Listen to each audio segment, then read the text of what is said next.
It's the moment you didn't know you're waiting for. He is Carter, He's Chad. and this is the Irish 365 podcast. Chad, this is Lou Holtz. That's head coach of Notre Dame for 11 years. Greatest experience of my life. They're starting a Notre Dame podcast this summer. I have a podcast as well, but it's not about Notre Dame football, although I wish there were. But congratulations on your success. And it would be nice if I could be on your podcast, but my schedule is so hectic. But anything has to do with Notre Dame, I'm all for it. God bless you. Go Irish. Welcome into Irish 365, episode 12, Miami, Ohio, post-game show. If you didn't know, we won. Woo! That's right. This show now knows what we're doing with effects-wise. We've got fireworks. It's great. So welcome into the Irish 365 podcast. We're back with the whole fam. We've got some hot takes. We've got some cold takes. You've got Riley Leonard Love. Probably not for Maddie. So we're going to get into the game today. So does that mean Riley's not going to be on the wedding invite? Riley sucks. Okay. Never was. Never was. Okay. Just okay. checking. Sorry, Riley. Sorry, not sorry. But anyways, we're getting into it. Let's get into it. Miami, Ohio. Miami, Ohio. 0-2 football team coming into the day. Expectations were high at Notre Dame Stadium. It was a warmer one, was not as hot as it's been for some of our games. Last day of summer, and it did sure feel like it because I think I saw temps were 20 degrees higher than the average. Yep. We were up at 87-ish, 88-ish, I think. 88. Our seats were right in the sun. I guess you guys want to talk about your opinion on the seats this week? Seats, I like the seats. Yeah. We were section 136, row 4, which is the upper section, very first row. Yep. Right behind the handicap section. So the handicap group's in front of you. You're elevated about 5 feet above them. Unobstructed view, student section in front of you, band in front of the student section to the right. Nice view of the Jumbotron directly in front of you. Yep. Yeah. Solid seats. So I think we talked about this before. We do the Shamrock Pass. And with the Shamrock Pass, you don't know where you're going to sit until 48 hours before the game. You just know you have a seat. Yep. And we didn't know where we were setting. First time setting in that exact section, that area. Yeah. Big fan. So yeah, I sat over there in the corner above the students before, but mid to high up. Not bad seats. Yeah. But yeah, I really just liked where we were. We could see definitely a lot of seats. There is no bad seat in Notre Dame Stadium unless you're in front of the Jumbotron. Maddie disagrees with that. I like the Jumbotron seats. Yeah, well. Keeps her cool in the shade. It would have been shady yesterday in front of that Jumbotron. Then the music's bumping in your chest, too. There you go. So yeah, it was a good event on that side of it. I think that was kind of good start to the day, good seats. And we got to talk about pregame. Okay, that flyover. We got to talk about the flyover. Flyover. Okay. I got one criticism of the flyover. Was early. I already know what it is. Timing. Yeah. Timing. Yeah. Which usually they're really good at. Like the band will draw it out a little bit. It's usually not, I don't think I've ever seen one be early. They even said there will be a flyover after the national anthem. Yeah. Yeah, there was in the middle. The ground crew guy was off on his timing. I'm not sure what happened there, but I think that is by far the lowest I've ever seen a plane go over the stadium. That was ever. Twice. The C-130? Yeah. That thing was huge. Thank you to the Air Force. That was awesome. I think that Touchdown Jesus might have had to duck.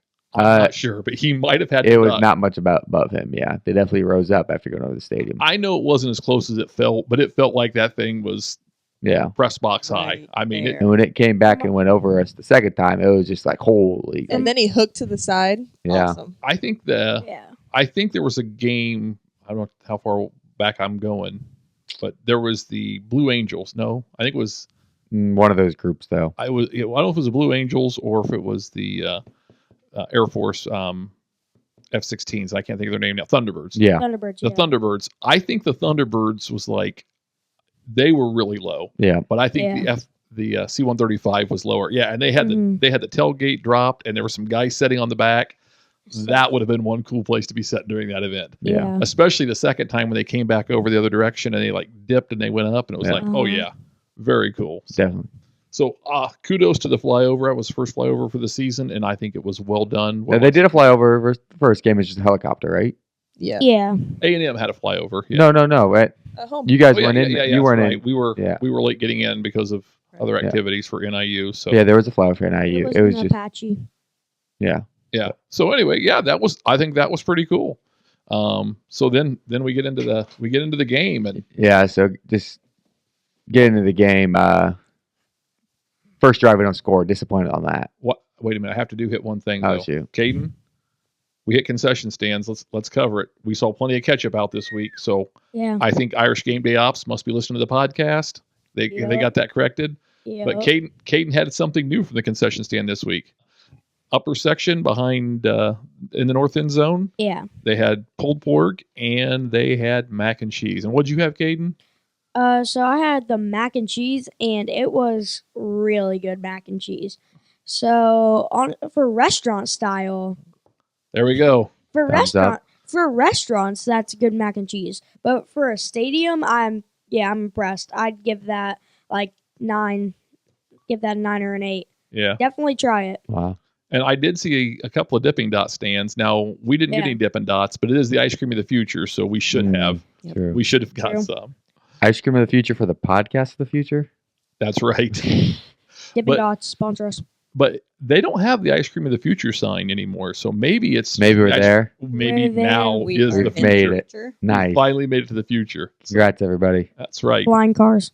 That's right. That's a thing. Can I just say that I like those new stations they have up that's like a wall of coolers where you can just grab and go your water bottle. And Oh, then yeah. they have like 5 checkouts that you just walk up to. So if you just want a drink, you can get that. And I noticed they also have popcorn and candy there just as like a grab Yeah. and go, but you can get in and out really quick. Yeah, I those thought are that definitely a new feature Yeah. for this Yeah, year. I like that a lot. Definitely convenient, easy to get to. I'm pro Yeah. concession convenience store, whatever they call that. Yeah. And Christy, you had an experience in the bathroom. Yes, I did. Whoa. It's family friendly. Hold on. Wow. So the bathroom, I noticed yesterday we talked about what a warm day it was and we were in full sun, and I went to the restroom and was washing my hands afterwards, and I saw this girl just like splashing water all up her arms, and then we realized the water was ice cold and it felt so refreshing, and everyone was kind of wiping off their arms. And I thought about it for a minute, and I know that in winter games, like when we've been there in the cold, the water is warm. So I think Notre Dame makes a conscious effort to provide either warm or cold weather, depending on the weather. So I thought that was really cool. Nice job, Notre Dame. There we go. A little celebration there. Can't get it. Nice. There we go. So yeah, I think from the game day ops side, a lot of things went well. I thought we felt like game 2 at home, operations were on point. I even think the DJ was better yesterday. Yeah. Like I felt like the DJ was on point. Yeah. We saw an Obi appearance, and I think that was, he's got to be like grad student at this point. I think he's got to be like his last year. I don't know. But yeah, I think the DJ was better. The song selection was better. I did think there was one interesting song selection, and we can get into that during the game, but I'll get into it now. Wonderwall was being played at right before Angeli came out to start his series. And I thought that was a really interesting song choice, a little foreshadowing, like, maybe you're going to be the one that saves me. I know I'm a terrible singer, but I thought the song Do selection, you know who sings that song? I have no idea. Not me, though. Okay. Let's keep it that way. That's what I was going Let for, but 'em- you got to know. It's I gotcha. better You this You got to know. way. You got to know the song. You gotta know the I got artist. you. All right, so let's talk about the game. Yeah. Yeah. All right. So started off with Miami of Ohio getting the ball. Yeah, defense comes out, makes a big first stop there on that first drive. I mean, no, I think is that the first time we've not had the. I'm trying to remember the A&M game. Did we get opening kickoff? I don't remember, but I feel like the other games we've all had the ball and we've just gone down and scored between A&M and Purdue, NIU and Purdue. So yeah, defense coming out first was definitely a change for me. Get the big stop though. Yeah, Right off the bat. big stop. I mean, we pretty much held Miami to no opportunity. Yeah. And forced the punt, and then we poorly executed on the punt return. Yeah, definitely a side of the ball we've been disappointed on so far this year with special teams. So yeah, really unfortunate. I'm a big Jordan Faison fan, but yeah, he muffs a punt. Guy runs into him. They count as a muff punt for him. But disappointing that the Irish special teams unit lacked right off the bat. Yeah. It was nice to see, though, defense goes back out on the field. Miami will have obviously that long play on the punt, gets much better field position. Might pick up a first down. I'm trying to remember now off the top of my head, but ends up Irish defense get an interception just outside the end zone. Yeah, we played some of that South bend but don't break defense. And Yeah. I'm okay with that. Yeah, exactly. So it was nice to get off the field there, no points. Yeah. And then we got the ball. We didn't execute great on that first drive, unfortunately. I expected us to execute very well. Yeah. I did not. That Maddie did not. But it might have been because we were backed up on the 4. Yeah. And they may have changed what they had scripted because they didn't plan on starting on the 4 with the script. Yeah. Very true. And I think coming in, the game plan was probably to get Riley to throw early. I think there was a lot of focus on that. So we didn't execute very well that first series, but we did when it comes to special teams, right? Yeah. We Shout had out to the punter. we had the punt. There we go. Ooh. James Rendell, Maddie's a giant fan Yeah. of you. Now we can get on the hype train a little bit. I'll get into it. 4 punts yesterday. Averaged 47.3 yards per punt. There we So go. we got some clapping going on. I need some thumbs up in there.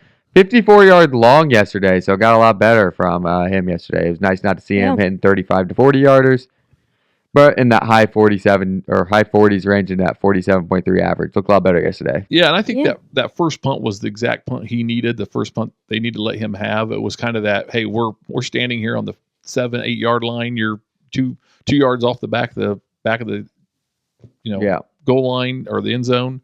just rip one. Just rip one. Just go out and just kick one far. And I Yeah. think he needed that. And it carried. That was probably as long. That was probably Yeah. the 54 54. yarder. So that was good for him. I think that was, we heard a lot of talk about not being as complicated in the punt game, trying to simplify some things. And he's a big leg. So letting him have the opportunity to just use the big leg, I think that was good. So Yep. defense, went back on defense there. And I think we did well. I think Miami of Ohio did kind of what we expected. They were trying to take the short passes, the 3 and 4 or 5 yards, just trying to keep themselves in 3 and shorts. And as they were doing that, I think it was good for them from a game plan standpoint. And they hung in that first half. They hung in pretty well all through the first half. Riley Leonard offensively looked inept, especially in the passing game. Riley Leonard with his first passing touchdown. Yeah, but he would not early. I think early. Not Yeah. early. He was missing wide open receivers. It was first quarter. It was second drive, I think. Yeah. Yeah. Cooper Flanagan was out to the flat and the right, and he just, I don't know where he threw it to, but it wasn't to Cooper Flanagan. And I was watching. Might have been thrown to his Duke teammates still. Yeah, I don't know. He looked terrible. I was watching on the Jumbotron, and they had Cooper Flanagan on the sideline, and he pulls his helmet off. And I'm pretty sure the words come out of his mouth was, "He sucks." I can't read lips, so I could have just, what I wanted him to say, but I think that's what he said. And it was like, oh, that's not good. Maddie's not disagreeing with Yeah. you. That's what Yeah. he said. No fan. Maddie, what are you thinking at this point? I already thought that we should go to our backup quarterback Starting. to start it off. But you know what? I always try to go in positive and see Marcus Freeman's vision. But he proved himself again that he does not deserve that QB1 spot. But we're building his confidence. So we'll see how long we're going to build it. No, Yeah. I think that was interesting. I think that is part of what they're trying to do. I mean, Carter and I have talked about this on the podcast before, that I think Riley Leonard's in his own head as much as anything else. Yeah. And I think the coaches have seen him do things really well in practice, and they're like, hey, if we can get him to do this in the game, we just got to get this breakthrough, and then we've got this really great dynamic quarterback who can throw the ball well. But Yeah. he struggled. I mean, the student section was chanting, "We want Steve." Yeah. I mean, Yeah. and that wasn't good when you lose the 10,000 students or the 9,000 students in the student section. They start cheering, "We want Steve." That's not good. Yeah. Now Feels good for Steve Angeli, though. that was good. That's For got to Steve. feel good. They got. Yeah. Yeah. Steve had his helmet on and was ready to go. He was ready to go in. Just call Yeah. my number. Yeah. But I do think Riley had a turning point. Carter and I were talking about this in the game, and that he got that first drive together there late in the second quarter, 5 minutes to go, and got the rushing touchdown. And I think when he got the rushing touchdown, that that helped him settle in for his game, because I think that running with his legs helps him out. But we got the ball back there with 2 minutes to go, and he still had a couple of bad passes in there, but there was a play. I think Carter, you kind of felt like that was a turning point for him. It was actually the drive before. Is my Oh yeah, point it was I'm the drive saying. before. The one he Hail ended up Mary. getting a rushing touchdown. The one where Miami Ohio jumps off sides there. Yeah. He gets a free play off the bat and then just rips one down the sideline. The ball was a little underthrown, but it was like It was a good ball for him. it was a pretty solid ball. He didn't like way underthrow it or anything. So yeah, Yeah, I think if he throws balls that close that are catchable, even if they're slightly underthrown or slightly overthrown, they're in the like.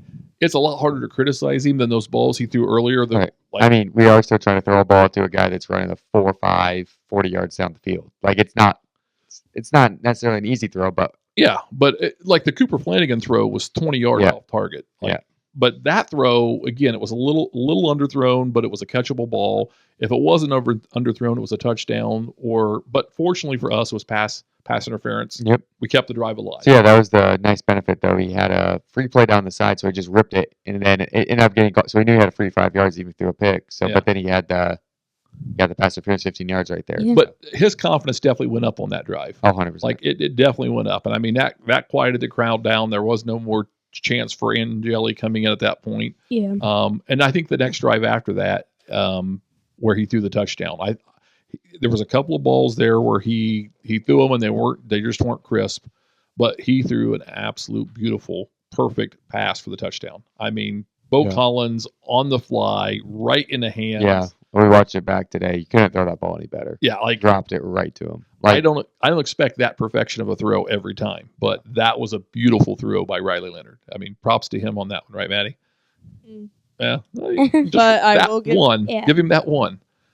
I'll give him that one. And I Alright. felt a little bit bad for him watching it back and seeing Freeman and his leadership stand out.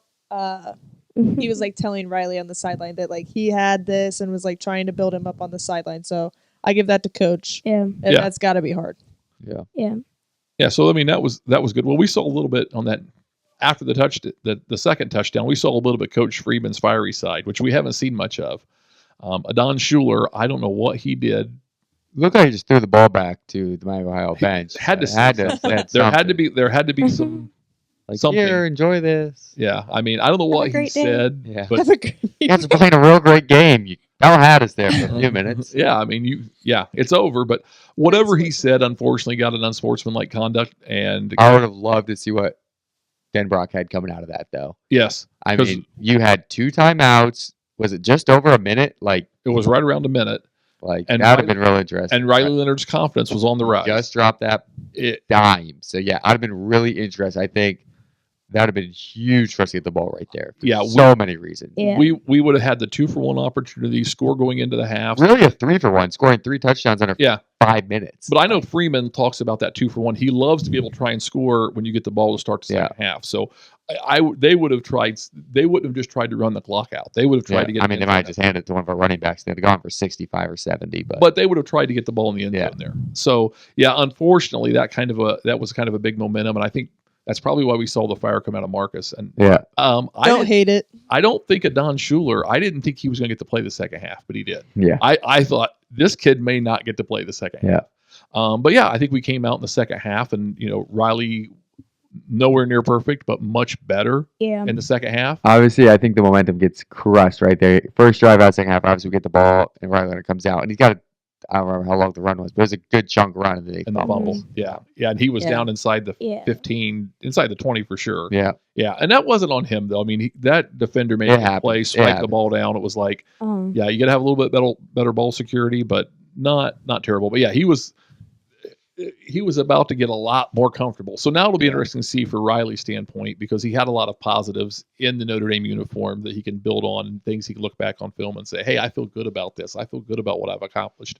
So we'll see. I mean, and we need it from him. Like going forward in the season, we need it from him. So It was a better performance, but it's still not great. yeah, Yeah. no, I think I think that was kind of funny when you turned to me, Christy, in the game, and you're like, we're winning, but it's just not good. Like Yeah. we're better than this. So, Yeah. The fan beside us, though, I remember Angeli came in right as they were doing "Go Irish," and he's on the Irish side. He's going, "Go, Steve!" yeah. So yeah, I think it's interesting. I think there's a lot of mixed emotion amongst the fan base. And Carter and I, we talked about this morning. I think the Notre Dame fan base is still not in a good mental state. When it comes to the team, I've seen everything from fire Freeman to where the Riley Leonard haters out now. Yeah. And I think those are two extremes that have no place in reality. I think we're somewhere in between. I mean, we talked about this before. Freeman's not going to get fired until after year 4. Like he's not. I don't care if the wheels fall off and we lose three games this year. He's not getting fired. Yeah. He's going to get next year to prove himself. And next year the seat's going to be really warm. If we lose 3 games this year, if we don't make the college football playoffs, I think the seat's going to be really warm going to the next year. But I think he gets next year to prove himself. Yeah, and then I just think Notre Dame. It just is. We know the caliber of opponents we've been playing. No one's super high on them. If we come out and beat Louisville next week, 28-3, I think people will feel a lot better. Yeah, well, but I think it's just the caliber of opponents. We're disappointed about the NIU loss still. I think everyone still is. I think the team should still be. Yeah. Purdue felt good, but it was kind of like, why the heck did we not do this last week? And then this week it was kind of like we only put up 28 points in Miami, Ohio. Right. Yeah.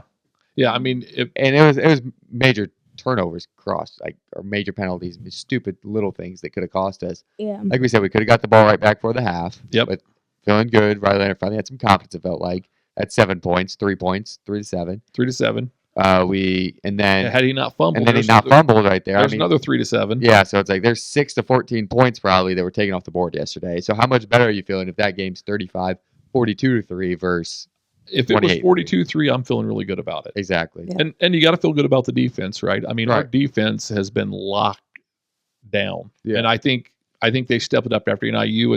I think the mentality from the Al Golden side of the ball is if they don't score, they can't beat us. Yeah.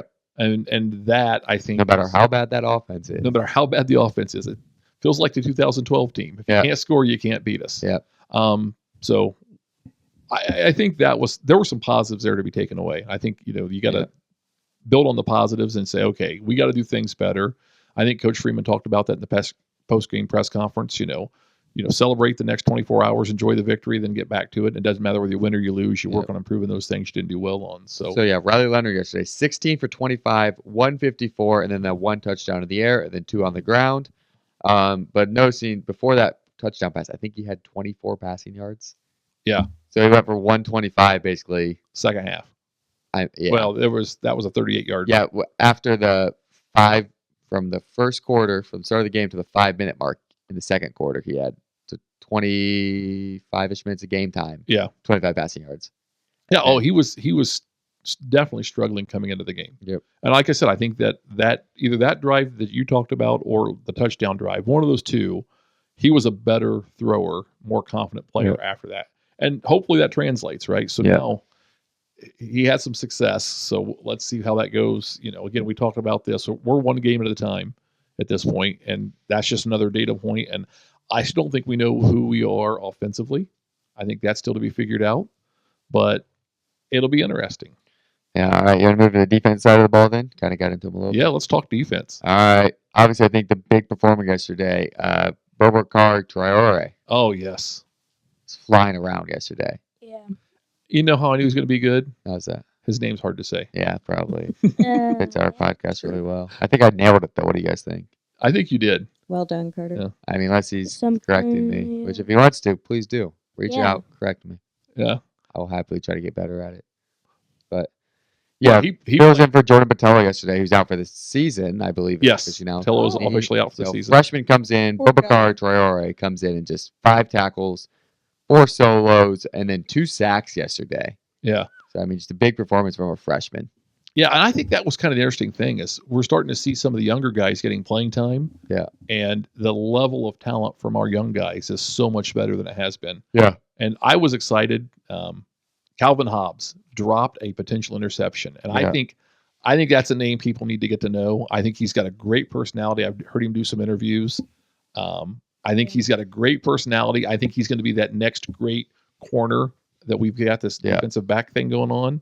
So Benjamin Morrison's high on him too, right? Yeah. And, because next year you're going to have Benjamin Morrison's going to be gone, but you're going to have Christian Gray and you're going to have Cayden Mickey. Yep. And they're going to be holding it down. And I think Calvin's just one of those guys who's going to be coming in that's going to be like, oh, this guy's solid. Like, I don't think a lot of people are high on him or don't realize how good he is. So I'm excited about him. I'd like to see him get that pick, but, hey, it's all good.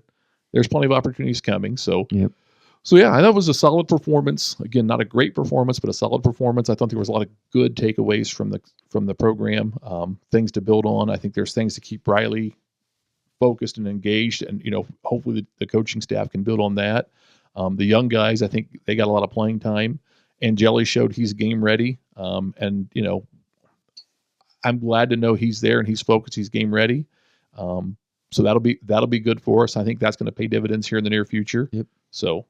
Yeah, I think a lot of positives to come out of this game. Obviously, still a lot to work on, but huge test this week with number 15 team in the nation, Louisville, coming to town. Yeah, and we did move up in the AP and the coaches poll. So up to 16 in the AP, and then Louisville did jump us to 15. Yeah, but hey, that's okay. I'm okay with teams in front of us, so we got to play them. Yep, tough weekend for Notre Dame schedule this weekend, obviously with NIU going down and USC losing to Michigan on that one. So that was a tough one for the schedule below, but we go forward. Yep. All right, Maddie, Cayden, Christy, any final thoughts?